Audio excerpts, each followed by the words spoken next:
आपण हे जे रस्त्यावरती काम बघतोय ना, छोटासा मंडप, छोटा मंडपापेक्षा बराच मोठा मंडप आहे.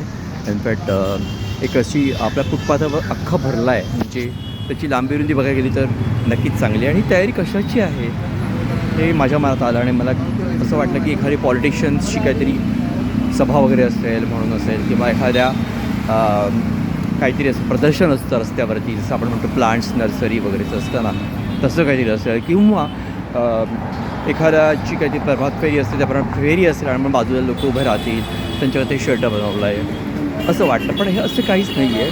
हे काहीतरी वेगळंच कारण आहे आणि ते कारण आहे आपल्याला माहिती आहे. कारण उद्या येणारी दत्त जयंतीकरता भाविकांना ऊन आणि ताप लागू नये म्हणून ही केलेली व्यवस्था आहे. कारण दत्तगुरूंच्या दर्शनाकरता भाविक येणार आहेत आणि आपण म्हणतो ना तसं ते काही उपवास केलेले असतील आणि उन्हात उभे राहणारे असतील, म्हातारे कोणतरी असतील, बालकं असतील, त्यांच्या आया असतील आणि अर्थातच दत्तप्रेमी दत्तभाविक सगळेच असतील, त्यांच्याकरता या मंडपाची खास सोय केली आहे. मंदिर बऱ्यापैकी लांब असेपर्यंत ही सोय केलेली आहे आणि which is very plus point. आणि माझ्या मते हे करणं आवश्यक आहे शेवटी, कारण भाविक हे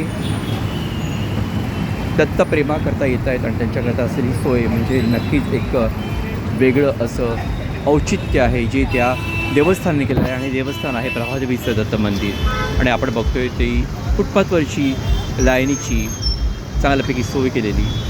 तेव्हा इज गुड गोईंग. अधिक बोलणंच उद्या सकाळी दत्त जयंतीच्या दिवशी, पण सध्या तरी हे काम चाललं आहे. रात्रभरात काम नीट होईल आणि अर्थातच त्यांच्याकरता पाण्याची व्यवस्था केलेली आहे आणि उचित खाण्याकरता पण बाहेर काही स्टॉल्स आहेत, विच इज व्हेरी इम्पॉर्टंट. आणि मला वाटतं ही सेवा दत्तगुरूंच्या करता दत्त भाविकांनी केलेली आहे. चला तर मग भेटूया उद्या दत्त जयंतीला. तोवर व्हिडिओ बघत राहा. Vinay Podar from the Benning talks.